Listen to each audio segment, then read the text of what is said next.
Welcome to the Marketing Minds podcast. I am so excited for our very first episode. Of course, I'm your host, Aleric Heck, and I am joined by Ethan Bence of 4080 Marketing. He is a close friend of mine. We've been friends for many years, and he's one of the world's top conversion rate optimization experts, CRO experts.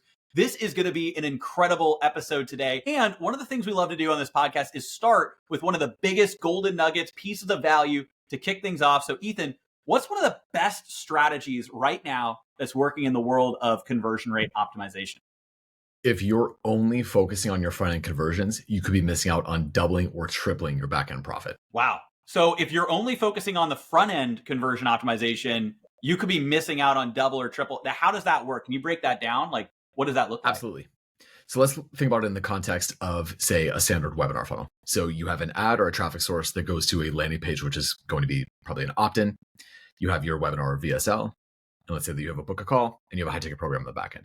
This could work for an e-commerce funnel, for a low ticket product funnel, whatever it is the same principle. So what you'll find is people often optimize for that initial opt-in rate. Oh, we got our conversion rate, our opt-in rate from 20% to 25%. Oh man, our conversion rate went from 20% all the way down to 16%.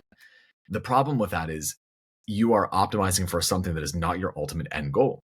Your ultimate end goal is your back-end sale, whether it's calls, conversions, in terms of high ticket sales, whether it's low ticket sales, whether it's lifetime value, what have you. So the problem is you can very easily affect a front-end conversion metric, which is an opt-in. Offer people $100 if they opt in, right? Clearly, that's going to disincentivize people, or rather misincentivize people from the thing that you actually want. So you're going to get a false positive on that. Now, whenever you're actually tracking full funnel of your conversions, in this case again for this book or call funnel and webinar funnel, you can oftentimes notice that you will get the exact same opt-in rate if you just change your headline, your sub-headline, your images, your opt-in essentially, right? You get the exact same opt-in rate on both versions, but one of them will attract a higher quality of person. That will increase your book a call rate. It'll increase your close rate from said calls. So only focusing on your front end is a big mistake. You need to track full funnel. Wow. That's really interesting. And it's also something that I know, we've noticed too, is sometimes you optimize things on the front end and then you realize that all the back end metrics just get messed up because you're bringing in lower quality leads. Or like you said, as a funny example, like you do some kind of crazy giveaway that's too good to be true. You're giving away like $100 gift card to sign up, but then you have all these low quality leads that are just there for that. So that's a really good one. I think a lot of people don't really pay as much attention to that. And I'm excited because I know you've got a lot to share on conversion rate optimization, the whole world of CRO, and especially diving into that with e-com, but also with e-learning, coaching, consulting type businesses as well. And we've been talking about this for many years, long before it started to be cool. And even some of the people making it cool have been working behind the scenes with you as well, which I think is really, really exciting. Ethan is working behind the scenes for some of the biggest brands online with their conversion rate optimization. So I'm so excited for this one. I'm excited to learn. But before we dive into some more of these golden nuggets, maybe you could walk us through your journey to get here, how you got to this place and discovered conversion rate optimization and the value of this. For sure. So basically, I was in college and I was like, I want to work online. I want to have my own business. I want to be able to have like location freedom, stuff like that. And so I love math and I love people. And so marketing is basically like the intersection of that. So at first I started doing everything online, pretty much, whether it was like blog writing or organic social media or what have you. And then I found ads. And I guess this was back in like 2015-ish, like end of 2014, beginning 2015. So I found ads, and then I've told you this before, of course, but the first ad that I ran actually before a Facebook ad was actually a YouTube ad, believe it or not. So, another one for YouTube ads. Yeah, exactly. So once I found advertising, I was like, oh, this is really cool. Because basically what we're doing is we're just like multiplying the kind of like conversations, like the psychology, the personal, the human side of things. Then you have to analyze all of the data with it. So it's like literally just the kind of like the perfect mix for me. And so I initially got my start, like I said, in Facebook ads and helping clients with that. But I was always more interested in, rather than the ad side of things, I was more interested in what's happening in the funnel. So how are we getting people to convert at a higher rate? How are we getting them to buy more stuff? Why does changing this headline increase our conversion rate overall, or why does increasing this increase our ROAS? Why does changing the pricing not really affect conversion rate in a negative way when you expect that it would? Or why does the thing that we did with client A not work with client B in the funnel? Why does a webinar funnel work for them, but a low ticket product funnel works for them? Right. So I started to learn more and more about that. Obviously, Facebook ads was super hot at the time. So that was like our front end client mechanism of how we helped people. But we always help people on the back end with their offer structure, with sales messaging, their websites, everything like that, average order value optimization, things like that. So I've always had a soft spot personally, though, for copywriting and funnel structure, offer building, and all that good stuff. So once we kind of focused mainly and exclusively on the CRO side of things and split testing, it just kind of like opened the floodgates in terms of stuff that we were able to do. And since we have that kind of digital product, e-learning type of stuff background, the market wasn't really split testing at that time. Those people weren't really split testing. Split testing in a lot of ways in CRO is kind of like the salad eating of marketing. Everyone knows that you should do it, but nobody like really wanted to do it. Now people are really wanting to do, which is very cool. And obviously like I like that because I'm biased toward it, but it's just fun to see kind of like, the way that the industry has gone. So it's a little bit of my background. There's like been a million things in between that, but that's like the kind of like the general arc. Absolutely. And now working with some of the biggest names online, virtually guaranteed. If you're anywhere on social media, you have seen the clients that Ethan is working with, and I'm not sure how much you're able to share, of course, but some of the biggest clients you see online are all working with Ethan behind the scenes to help with their conversion rate optimization. And Ethan, you want to talk a little bit about what conversion rate optimization is. Now, I know for some of you, this is a refresher, but there could be people watching or listening that are new to hearing the term conversion rate optimization and CRO. So, how would you describe that to that person? Yeah. So like at its base level of CRO is just how are we making traffic that we're getting to our site more efficient? So if we have 100 visitors come to our site and right now, 3 out of those 100 people purchase, how can we get that to 4 or 5 or 6 or more? Now, that's kind of like the base level of it. And again, whether you run an e-commerce business, whether you run a high ticket business, whether you run a service-based business, what have you, it's the same principle. So even if you have these micro conversion events before lead capture, book a call, fill out a form, take a quiz, what have you, it's the exact same thing. All we're doing is how can we increase the amount of people who do the thing we want them to do right after they have visited our site. That's pretty much it in its most basic form. Of course, it gets a lot more complicated than that, but at its base, that's what it is. Now, the second key principle with CRO is we never want to harm conversion rate. Rule number 1 is do not harm the conversion rate that you currently have. All right. We'll also talk about why conversion rate, like the word rate, kind of bothers me a little bit. So we'll get into that in a second, I would imagine. But number 1 is we don't want to harm the conversion rate. So you're like, okay, if you make a change today and the next 3 days you have poor performance, you're going to wonder, well, is it just bad traffic? Did something change? Is it seasonality? Right? And you don't want to be asking those questions. So we need to control those variables. Intro split testing. Basically, anytime we run a split test, we're running a study. So think of it like a medical study. We put half the people in placebo and half the people we're actually giving them the thing that we want to test. That's basically all that we need to do. You can't just give 50 people the drug and see, all right, well, let's just check back in on 6 months and now run a control. You're not going to know where the other confounding variables, where there hidden variables, what happened. All right. So at the core of CRO is split testing. We apply a treatment to half the people. We don't apply a treatment to the other half of the people. And we see which one of them convert higher, which one of them, which group buys more stuff, basically. Yeah. And then those small differences can really add up. You increase by 1%, 2%, 3%, your opt-ins on your landing page, or you increase your conversions through the people watching your VSL or booking a call or buying a course or front end product. Those small changes, especially if you compound them throughout the funnel, can really add up. Now, I would love to hear, and I know you've shared some of these to me. You don't have to say the name of any company or anything like that, but like, what's an example of a crazy great result, like conversion rate optimization, like success story of taking a conversion rate from here to here and what that did for the business? Yep. I'll give one of my favorite ones, and kind of alluded to it in the first gold nuggets. Your front end messaging affects your back end conversions way more than you think that it does. So webinar funnel, add to an opt-in to a webinar, to book a call, to high ticket sale. All right. Standard funnel. We split tested changing the headline to make it, we introduced a little bit of a mechanism. We just made it clear, right? Just a better headline. I'll say this, it was not the best headline in the world. A copywriter would be like, yeah, average headline, just okay. But the key is, we'll get into this too, if we're talking about like kind of how to design your split test program and stuff like that, but volume of testing is important. So it's better to test something rather than waiting to test the perfect thing. Action is better than inaction in general. So we tested that, rewrote the headline, rewrote bullet points, rewrote the subheadline. Both of them had a 20% opt-in rate. The variant had 50% more booked calls after opt-ins and 150% more sales compared to the control. So if you're only tracking that, if you're only tracking the opt-in, one, you're going to not implement that variant because you're going to say, there's no measurable difference. And you'd be correct. And second is the front-end messaging and language has an outsized effect on our back-end performance in terms of who we're attracting, mainly more so than anything else.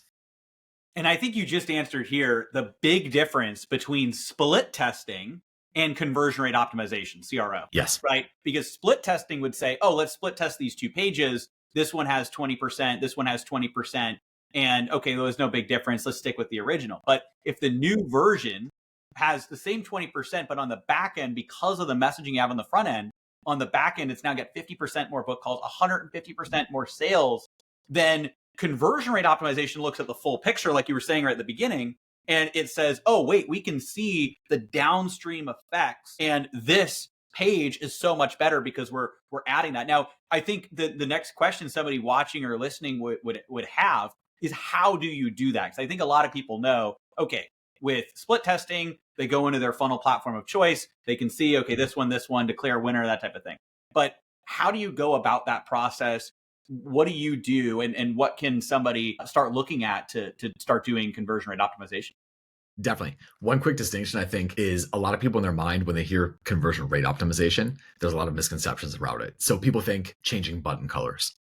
Does adding the word "the" do anything? And the problem is that CRO is a technical field. Like, generally, you need a developer to perform a lot of the tests. So you get a lot of technical people who go into it. And the only people who start to think about it are very high traffic, high volume sites.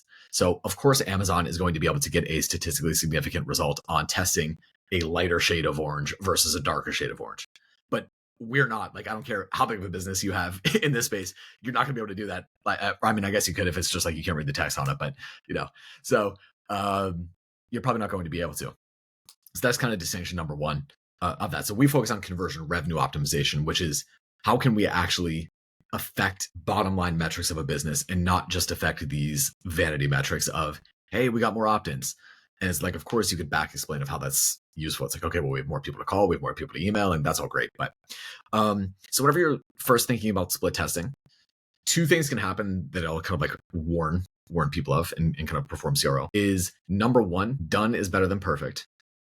You haven't been split testing for however many years before, right? It doesn't need to all be perfect now. You know what I mean? And then the second thing is set out a funnel map of what you want to test and focus on that. So for example, with clients that we work with, and generally everybody that I recommend to, I focus on what we call inside out testing. So you start at the bottom of your funnel and you work up from there.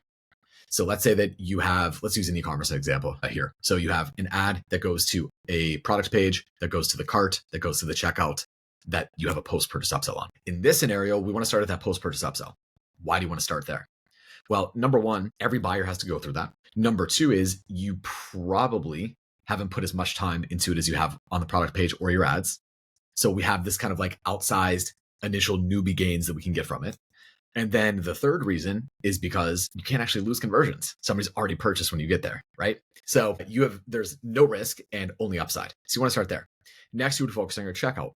Again, every single person that is a buyer has to go through your checkout. The analogy that I always use is like security at an airport. So you could have the best check-in system and you could have the best lounges, but if your security system is slow, right? It's like if people like are forgetting to take off their shoes, it's like, oh man, the liquids are 4 ounces, whatever. It doesn't matter how much you improve the lounges or check-in, the system is still constrained by security. You know what I mean? So a bottleneck that every person has to go through is a bigger potential increase. The other thing is, again, we also have to think about it. People don't spend a lot of time on optimizing their checkout. So things like social proof, things like risk reversal, That's when the rubber meets the road, really, is at checkout. When you think about it, right? It's like, okay, we're asking people for their credit card information right then. So that's a scary thing for people to put in. Or, a lot of these objections start to come up from that perspective. So you want to focus on that next. And then after you start, you then go to your cart, then you go to your product page, right? So it's in that order. Is there anything special about that order? No, other than there are some optimizations, but more so than anything else, and this is like the reality of it, is it eliminates the guesswork of what should we test next. So you'll have other frameworks like, ICE or what have you. The problem is that now we get into armchair CRO, which is, well, I like this version better, but no, I like this version better, but this one's going to be easier and that one's going to be easier. And really, like, at the end of the day, I don't know. I got another gold nugget for you here, which is I literally don't know what will convert anymore. The more that I do in CRO, the more that I test, the less predictive power I have. I'm 50-50. It's a coin flip. Every test that we propose for a client, I think is going to work better, but I'm wrong half the time and I'm right half the time. We talk about why it's good to be wrong in CRO too, but that's generally what I would say. So start at the bottom of your funnel, work your way up. Yeah. It's crazy. Sometimes the page you think or the part of the funnel you think is going to work incredibly well is the one that doesn't perform as well. The Always. prettier, fancy one. And then sometimes those ugly pages are just the ones that just perform and they convert. And you have to let the data tell you. I think that's a really valuable golden nugget there. And then the thing that I really liked is you're talking about building it out inside out, right? So starting at the bottom of funnel. I think a lot of people, when they hear about conversion rate optimization, right? They're thinking about just making, split test or testing, optimizing just the front, the lead magnet page. And a lot of people talk about that, but not as many people are focused on the back end, which is where there's so many gains. And then also you're working your way backwards. So I think that's a really valuable blueprint. You kind of walk people through how that works on the e-commerce side. I think it'd actually be really valuable to break it down for like a book a call funnel too. So Let's say high ticket coaching, consulting, course, whatever it happens to be sold on the phone. How would you break that down and how you would look at the conversion rate optimization on that side? Absolutely. Now, here's the other thing too. With conversion revenue optimization, we focus on it holistically, like very holistically. So in theory, the bottom of funnel in that scenario would actually be the sales call. So that would be something that I definitely would still take a look at. But going on to just the site side of things, one step above that would probably be either your book a call page or your application page if you're running that type of funnel. Awesome. Here's the other thing. I have to jump in and say, I will be honest. This is something, I know what I'm about to say, that I totally neglected. I will take ownership of this because we got on with your team, and Ethan, Ethan's fantastic. Like, his team is the absolute best when it comes to conversion rate optimization and CRO. And so we've been working, at Outreach, works with 4080 Marketing on CRO. And when we were diving in and we were looking at it, he's like, all right, well, let's start with the apply page. When was the last time you've actually, split tested the apply page or application page to book a call? And we're a long time. It's been the same page. And it's one of those moments where you could be so advanced in all these other areas and not realize that there's this big opportunity, because we have been split testing a lot of things on landing pages, things like that. And of course, Ethan's got his processes and his model, which just amplifies that. But, even, ourselves, which we pride ourselves in doing a lot of marketing, I'll admit, like, we had not been aggressively, like, really doing any changes. That is not even aggressively. We hadn't really been doing any changes on our apply page. And that's massive low hanging fruit. So, it's the inside out process. And, if you're listening to this and that hasn't occurred to you, that was a big breakthrough for us. So continue there, Ethan, but I had to jump let's talk about why. Let's say that you have 10% of people, just to make the math easy, let's say you have 10% of people on that page that I should go through and book a call. Well, going from 10% to 14% book a call rate is a lot easier than going from, say, 20% up to, would that be 20? No, like 30% ish, right, on your opt-in rate. 10% to 14% is still a 40% increase, right? It's not a 4% increase, it's a 40% increase. So in these neglected areas, like a checkout page, which are, let's say that you have, 20%, let's say you have 20% drop off. You know what I mean? It's a lot easier to go from, say, like 80% to 85% on your checkout completion rate than it is to, to increase the same percentage on your initial landing page. So in this book a call funnel scenario, and again, most people haven't optimized it, they haven't looked at it. So you want to start there first. Next, you would go to, whether you're, like, let's say you're running a VSL, type of funnel, you could go to your VSL live page. So some tests that you could run on that would be speeding your VSL or webinar up, changing the hook. Again, the big thing we want to focus on is what's happening in these first couple of minutes of the VSL? What's our drop-off rate? What are we ultimately, from an angle perspective, what are we promising people in the first 5 minutes? What are they going to get out of this? What's the angle of the VSL entirely, right? Sometimes we can change a couple things, and now it's a brand new VSL to a brand new market. And then beyond that, then you would work on your opt-in page after that. So it gives you really more than anything else, it gives you a framework of like, okay, get testing rather than spending a week and a half figuring out what you should test. Test something. Yeah. Yeah. I think that is such a valuable way of looking at it, and just breaking down, like looking at each part of the funnel and then just doing something, testing something, because testing something is better than testing nothing, because then you're going to find incremental gains. And so it's the same thing. I know that's something on the ad side, right? Whatever YouTube ads, meta ads, whatever you happen to be like running, like, you want to constantly be split testing different ads to see if you can beat the control. And the same thing goes, on your site and on your different conversion pages, and not just your landing page. And so you mentioned some frameworks. You mentioned the ICE framework. You mentioned different frameworks. What are some frameworks that would be valuable to people watching or listening that they could implement? Maybe you could break some of those down. For sure. I mean, personally, like I said, my recommended one would be inside out. So start from the bottom of your funnel, run it, and go to the top. The reason why like we started doing it that way is just because it's the way that people use more than anything else. Like they'll actually use it. So it's like, what's the saying? It's like the diet that you follow 100% of the time, or the 100% perfect diet that you follow 10% of the time is worse than the diet that is 80% good, but that you follow 100% of the time, kind of thing.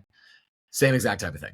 So I would recommend that. But again, you could use ICE for sure, but you're just going to be estimating stuff. The big thing is if you have a team or there are other stakeholders and stuff like that, you're introducing complexity that probably doesn't need to be introduced, because person A is going to want to test the opt-in page and person B is going to want to test the webinar itself. And, one of them is going to take a really long time to do. One of them doesn't like the design. So just, that's why I like inside out. There's no guesswork. It's just, okay, we're going to start here. We're going to work our way up. So everyone, we're going to focus on the checkout page, or everyone, we're going to focus on the book a call page. And when you do that, at least you're eliminating, one of the herding cats problems. Yeah.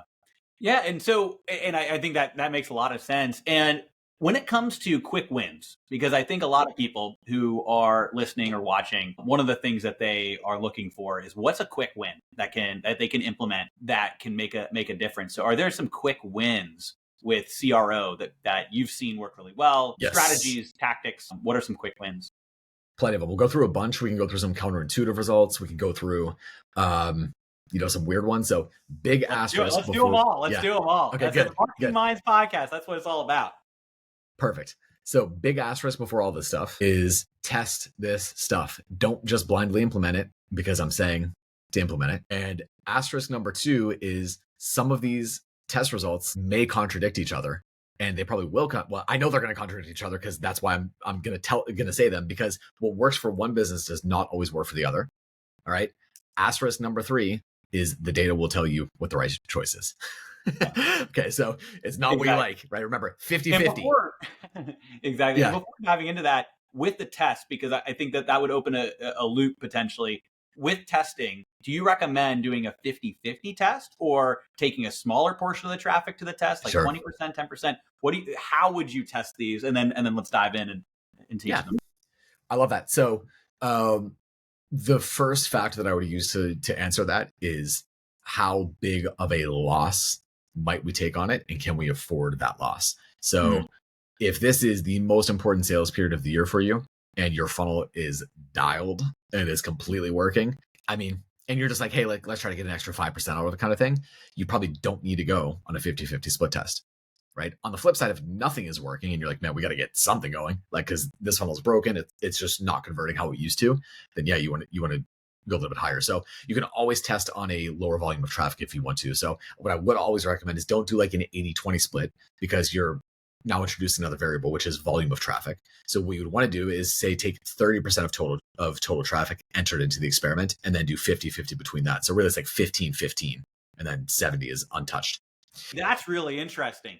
So, and let me just recap that for people listening, because this is why I love this. I'm learning new things here too. So instead of going, going 20% or 15% of the total traffic, what you would do is you would take 70% of the traffic that goes normal, and then you divert Yes. 30%. And then within that, you do a 50-50 test between the Correct. control and the other one so that it's the same sample size.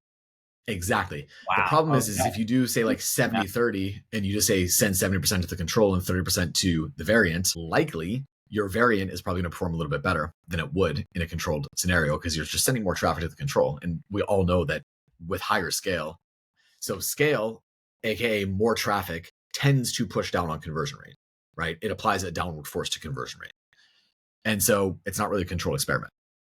Yeah. Wow. Okay. So that's great. So now we know to divert a certain amount of traffic, do a 50-50 test. But if you don't want to do 50-50 on the whole thing, you divert some traffic to the test, and then you have equal parts 50-50 between the control and the test. So now we're there. So now let's dive in because you've teased us with some really interesting results, tactics, strategies, some crazy things we were not expecting. Yeah. Let's dive in. What are you seeing? Okay. Number one, price testing.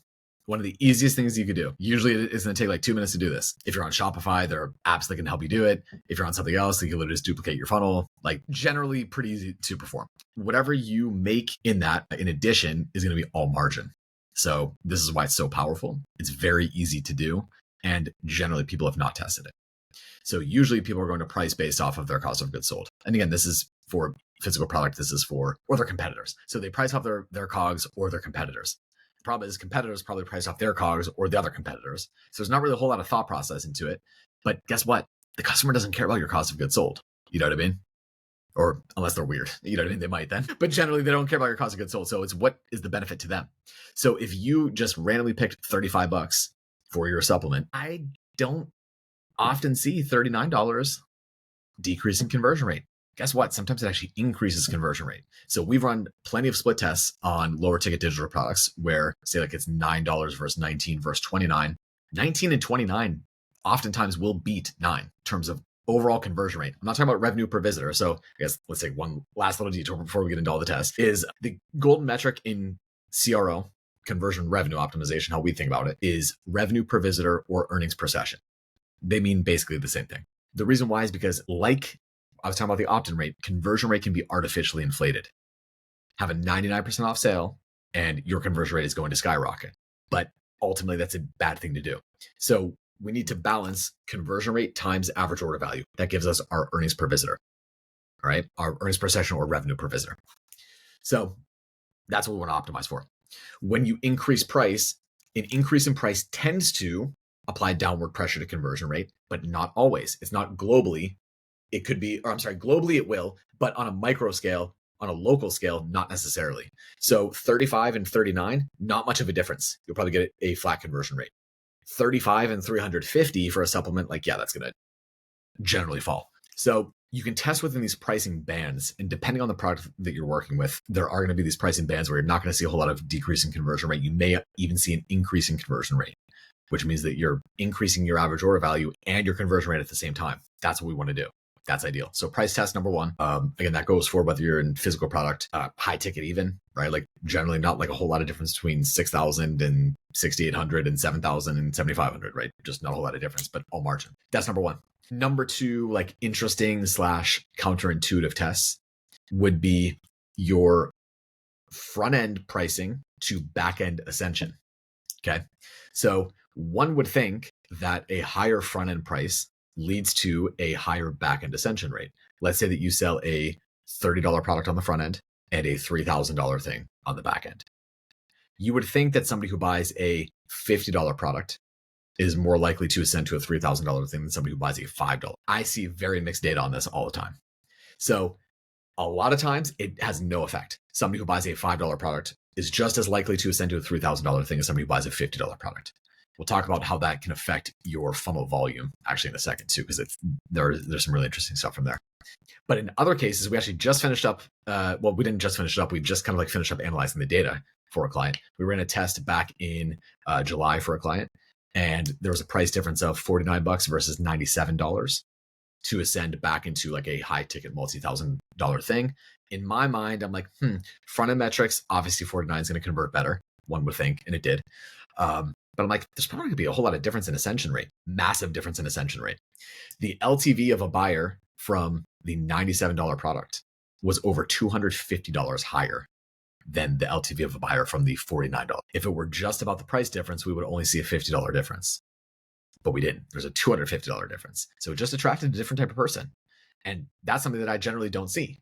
We have another client, for example, who sells a Backend membership. And previously, he had been selling a $49 product that led into a $37 membership. He then tested a $17 product that was leading to the same $37 membership. Exact same ascension rate, about 30% from both of those products. So price had no effect in that. Now let's talk about, if you want to, we can talk about why that's the lower price version of that is better, right? So this is where CRO becomes a whole lot more complex. So it needs to be thought of within the context of the business. This is why I like to say conversion revenue optimization, not conversion rate optimization, because conversion rate optimization would stop at, oh, they're converting the same, pick whichever one you want. No. Gotta see how this impacts the rest of it.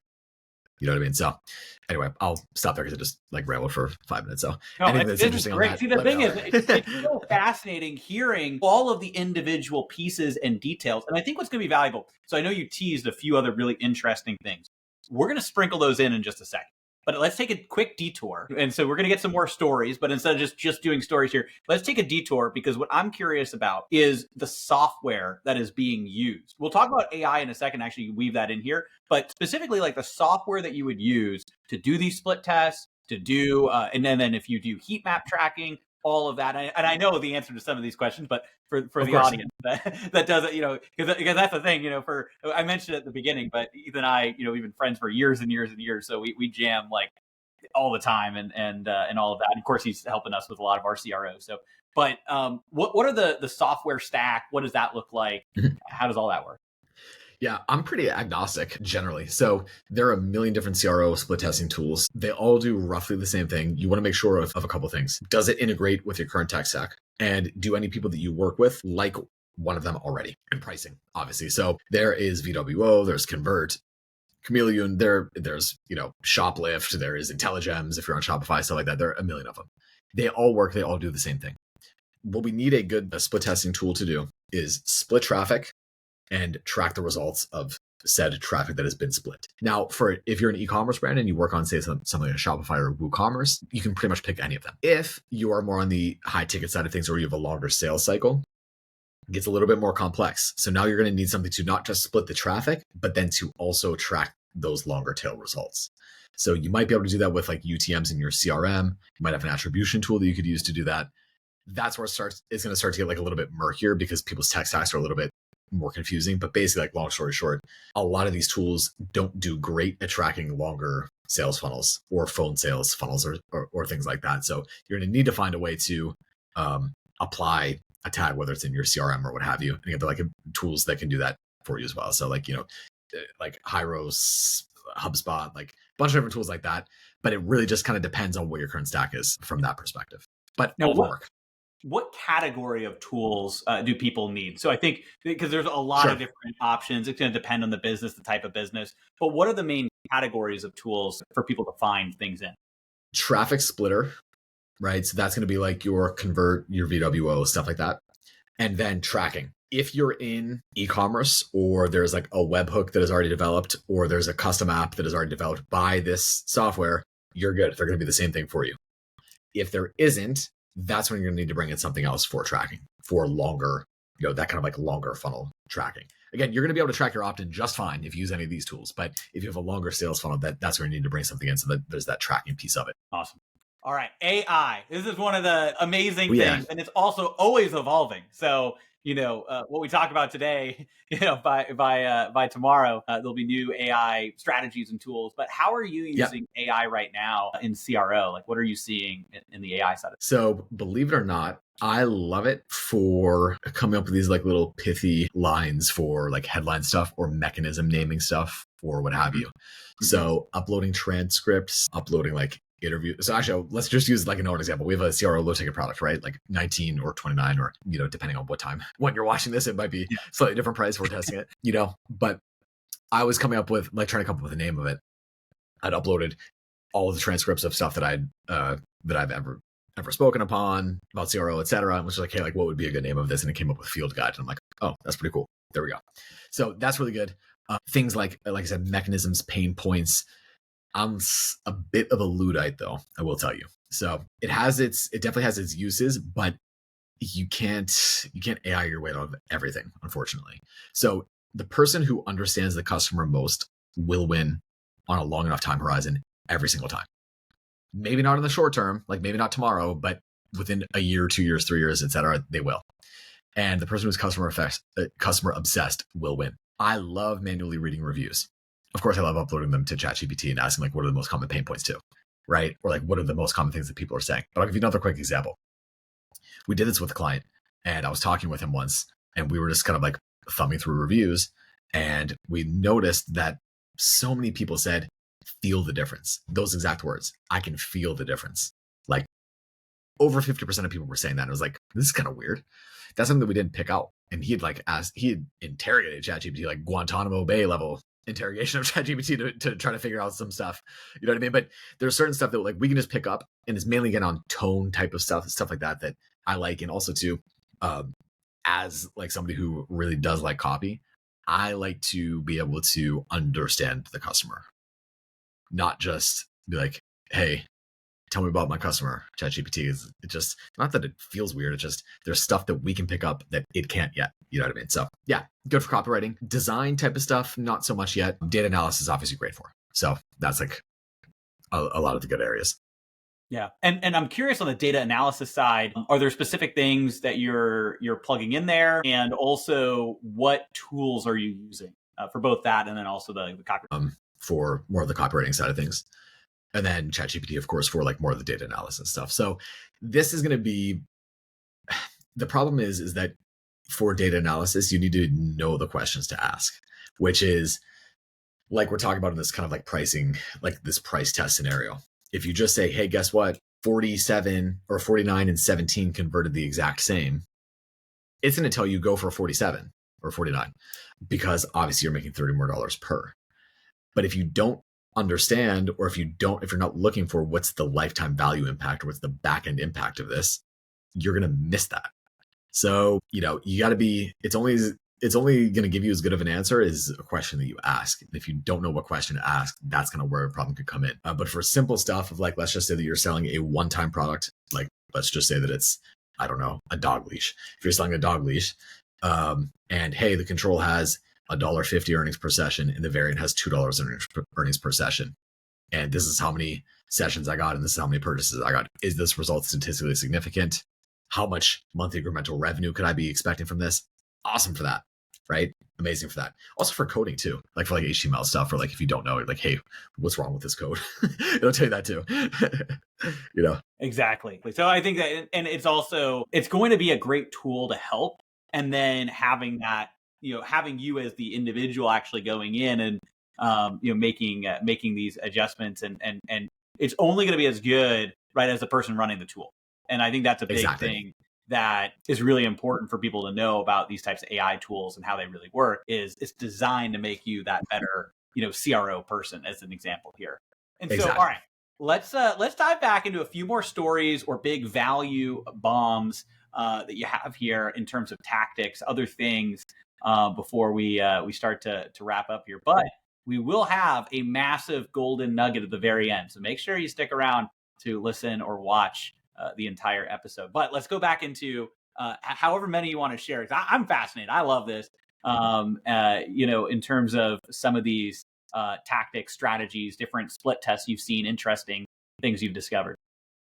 Let's talk about understanding your market. Number one is your customers will write your copy for you. So generally, the best copywriters in the world mirror back what the audience is saying, what the market is saying, right? And you'll often find sometimes where, and copywriters don't love this as much necessarily, but if you run a proper split test, the reason why the owner will often be able to write better copy than a copywriter is not because they're a better copywriter, technically speaking. It's simply because they understand the market better. So talk to your customers. Again, I know, annoying, nobody wants to hear it. Talk to them. They will write your copy for you. I can't tell you how many winning headlines we've gotten from reading customer reviews, from listening to customer communication, and just listening. All right. So that's kind of number one. Number two that is interesting is sometimes really dumb tests win. Like tests that you're just like, ugh, are you serious?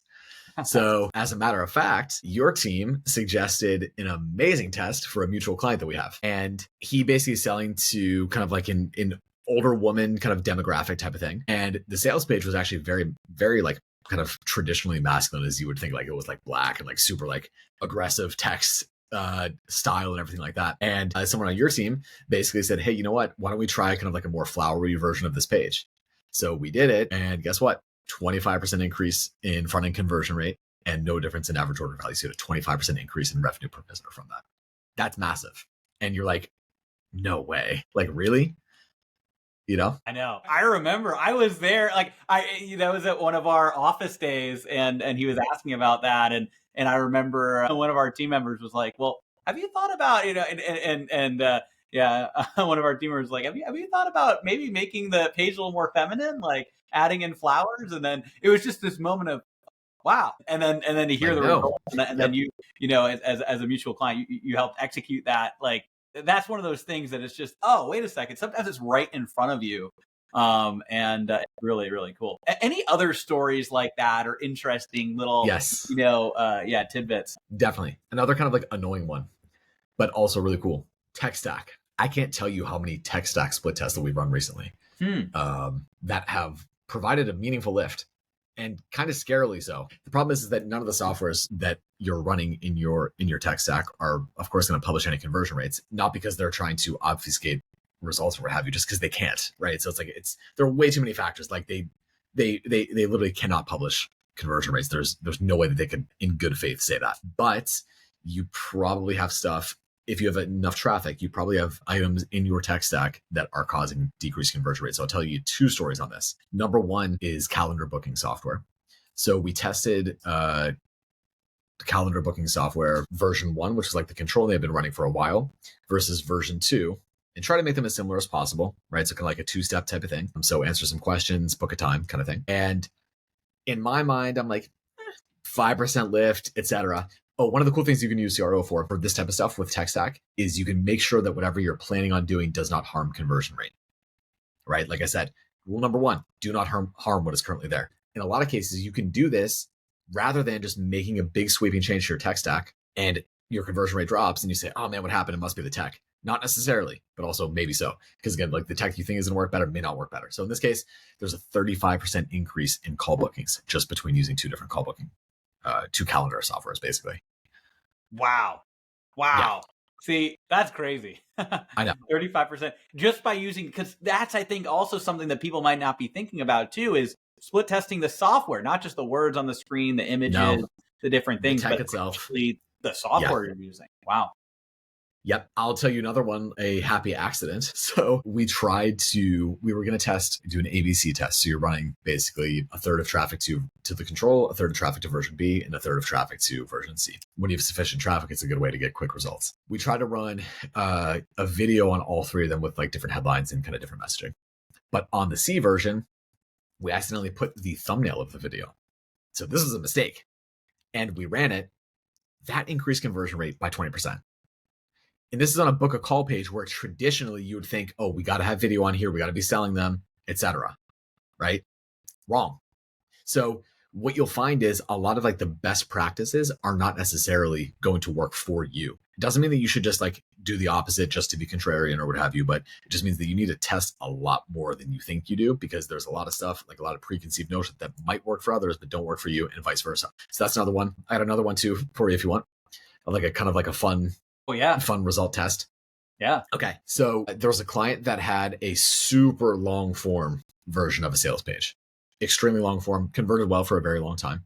And they wanted to test a second version, which was much shorter. This is for a low ticket product, much shorter, very feature focused, no like copywriting TM on it. So like no, you know what I mean? I was living in a shed eating a tire for breakfast, lunch, and dinner kind of thing. You know what I mean? Yeah. So didn't have any of that on there.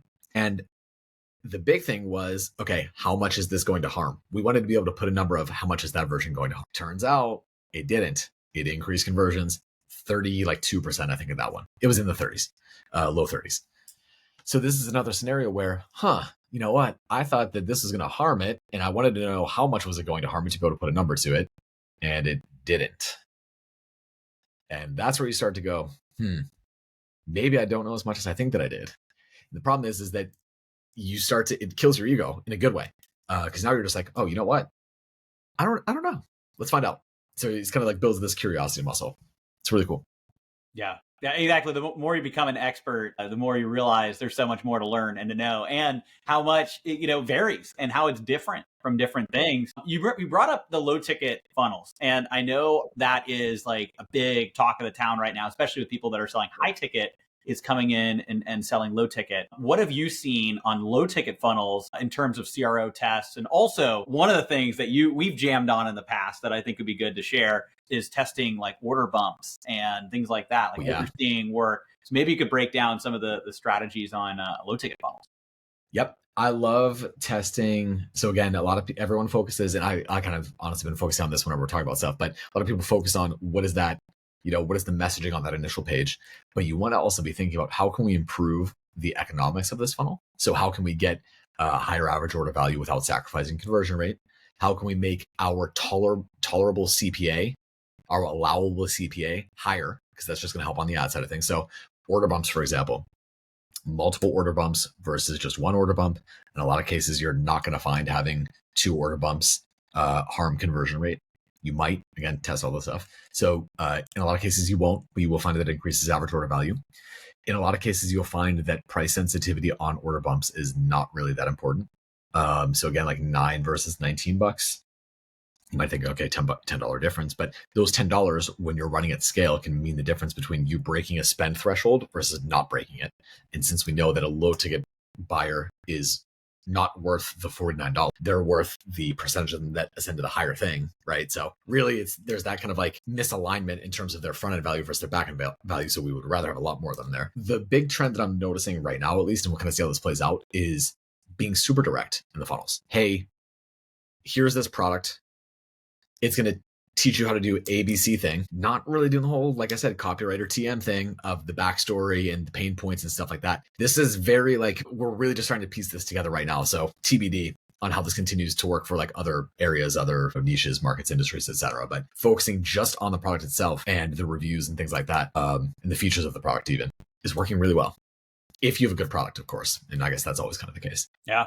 Yeah, I think that makes a lot of sense. It's kind of funny because it goes full circle, right? Because it was like, all right, well, you need to embellish it, and what's the copywriting angle? What's the fancy angle? Then it's where people get tired of that, and it goes right back around. And the whole market is cyclical. It's very, very interesting, to see. And it's the same thing with other, and this is also, I think, goes without saying too, but we'll mention it, is split testing your different lead magnet sources, right? So, are you doing VSLs, webinars, PDFs, all the different things? Because that's one of the things where, you see what's old is new again. VSLs, video sales letters get really hot, and then, and webinars were big, but now live webinars are making a little bit of a resurgence. Yeah. I've been seeing that. It's like, and PDFs, which, those kind of had died out a while ago, they came back strong. And one of our top performing funnels is a PDF funnel with a VSL attached. So, it's really interesting that there's kind of this cycle and things. It's old is new again, and always, and that side of it. I got my bell bottoms on right now. There you go. And so with the order bumps, with those different things, what are some strategies around that, and actually applying to both info, but also the e-com side? What are some strategies to increase average order value? So remember, if you're selling info or you're selling education, reskinning and renaming things, repackaging them is a lot easier than if you're selling physical products. So use that to your advantage. Meaning that it could just be the way that you're presenting it is not interesting. Again, selling a piece of paper is not that interesting. It's what's on the piece of paper. So think about different ways for that. Like an example could be, an order bump that worked forever for us in an old funnel was me going through and analyzing the data from a bunch of different ad accounts. And it had a terrible take rate at first, that order bump. It was like a $19 product, and it was like 10% take rate, which was atrocious. I added in wording that was about like an over-the-shoulder look at the ad account into like how, an expert media buyer thinks about it or what have you. And that took it up to like a 50% take rate. So how can you repackage it? What are some different ways that you can kind of like think about what you're selling and frame it? That's going to be really good for order bumps. I love order bumps personally because, again, like I said, they're a really easy way to just add, say, like $5 or $10 to your average order value with very low risk of harming your conversion rate. So that's like number one. In physical product stuff, thinking about what complements what they just bought. And the other big thing, actually, and this is, I can't believe I almost forgot this, is making it relevant and timely to where they're at. So if you're in the middle of summer, make your upsells or your order bumps relevant to where it's at. So like, let's say that you sell a beverage. If there's an iced version of that and you're in summer, tell them that you're going to give them, that this is going to be the most refreshing thing ever, and show a picture by the pool. And you know what I mean? It's like a big cool glass and it has like all like the little dew and precipitation on the glass and everything like that. You know what I mean? So making it relevant to that time period as well. And complementing just basically where they're at. That's like the big thing. Awesome. Makes a lot of sense. And in just a second, we're going to be diving into, there'll be a final golden nugget. So make sure you watch till the very end. We'll also be diving into how people can find you and learn more about everything that you're doing. But any other final stories or anything else you want to share before we kind of dive into that and then the final golden nugget? Man, a bunch of different stuff, but at risk of us going for another hour. We'll have to do another one. We'll have to do a part 2. It's good. It's going to come. So there we go. And if you're watching this on YouTube, because this is going to be on YouTube as well, it'll also be on Spotify video and all the major podcast platforms. But if you're watching this where there's a comment section, let us know if you want part 2, dive even deeper. But what's another good one or two here on this episode that you can give us? Yeah, I mean, okay, so we talked about the different kind of like funnel structure stuff. Oh, okay, I got a good one for you. It's not always a matter of if A converts better than B. Sometimes A and B can convert the exact same, but B allows you to reach a new segment of the market that A does not. That's a win. That is a win, especially if you're running a lot of traffic. So let's say that you kind of brought it up, a VSL funnel and a PDF funnel. They may not, the VSL funnel may not convert better from a pure cost per acquisition of a client perspective than the PDF funnel. But what they allow you to do is they allow you to target 2 different people on the front end, and they allow you to kind of like expand your advertising portfolio, so to speak, because not everybody wants to sign up for a VSL. Not everybody wants to just read a PDF. So it allows you to scale higher because you're placing less pressure on just one funnel. Another thing to test, especially if you're in e-commerce, things like advertorials, listicles, different front end mechanisms that eventually lead to your sales and product page. Again, you may not get a bloodbath result on this where it's like, oh man, this advertorial just beat the daylights out of, you know what I mean, out of the product page. Yeah. They could perform equally in a head-to-head split test. But remember, the ad platforms are taking what's on that page and deciding who to serve the ad to based off of what is on that page and based off the creatives that you're sending to. So, split testing is one mechanism of increasing conversion rate. It's not the only mechanism of increasing conversion rate. So funnel diversity is very helpful, especially as you scale. Oftentimes, it is as simple as that. We had a client who sold a digital version of a book, basically. And kind of like here and there. And it was okay. Like it did all right. He turned it into a physical version of that and it instantly took off. I'm talking like sub $10 CPAs. So yeah, basically funnel diversity is a good thing. Yeah. Oh yeah. That's the thing. And having those different funnels too, one of the other things you can do is cross market with with warm retargeting. And we could dive so much into retargeting, warm retargeting. Actually, that was like some of the original stuff. I remember we filmed a video and we were actually just pulling this up like a little bit ago. We filmed a video where we were walking through Boston. So now I'm in Austin, Texas, but it used to be in Massachusetts, Boston, Massachusetts. And this was, Ethan and I were walking, through Boston Common. I think it was like 2019 or something like that. Yep. Record a video. And at the time he was really focused on Facebook ads and I was, the YouTube ads. And we were talking about how there's such a big opportunity to do both because it allows you to tap into additional people, more people, be omnipresent in your marketing, but then also retarget people cross-platform. And I think after that, we went and we set up retargeting, using some of our best strategies for both of us. And I remember that. So we could jam on some of those things all day long too. Awesome.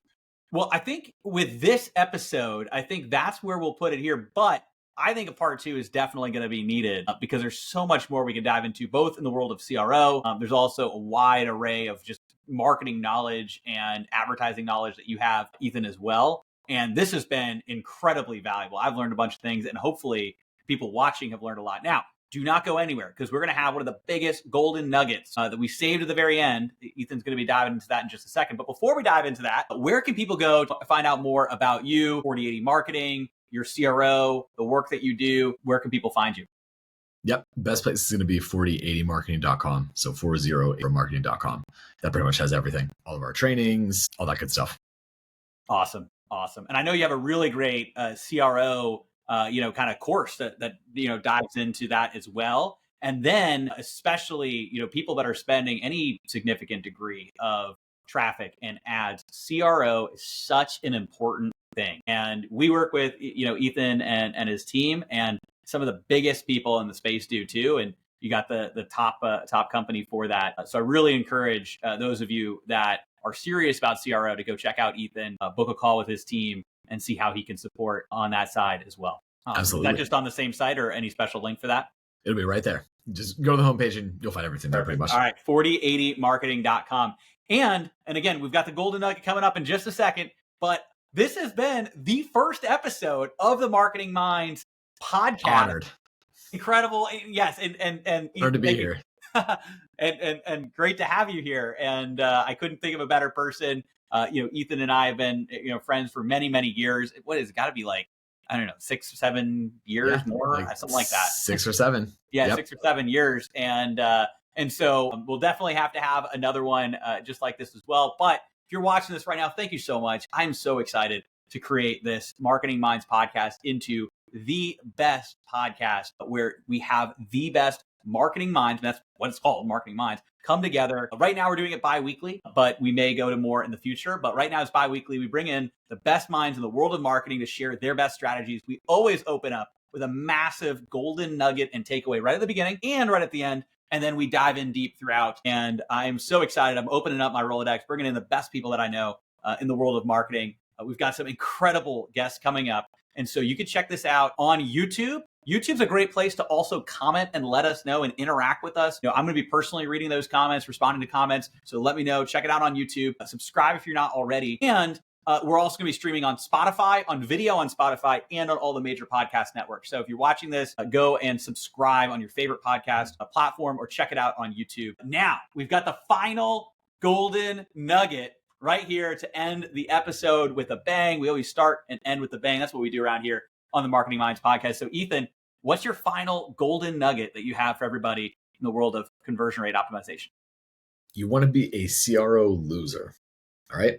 Now, the reason why is because a losing test is, again, loser is in quotes with that.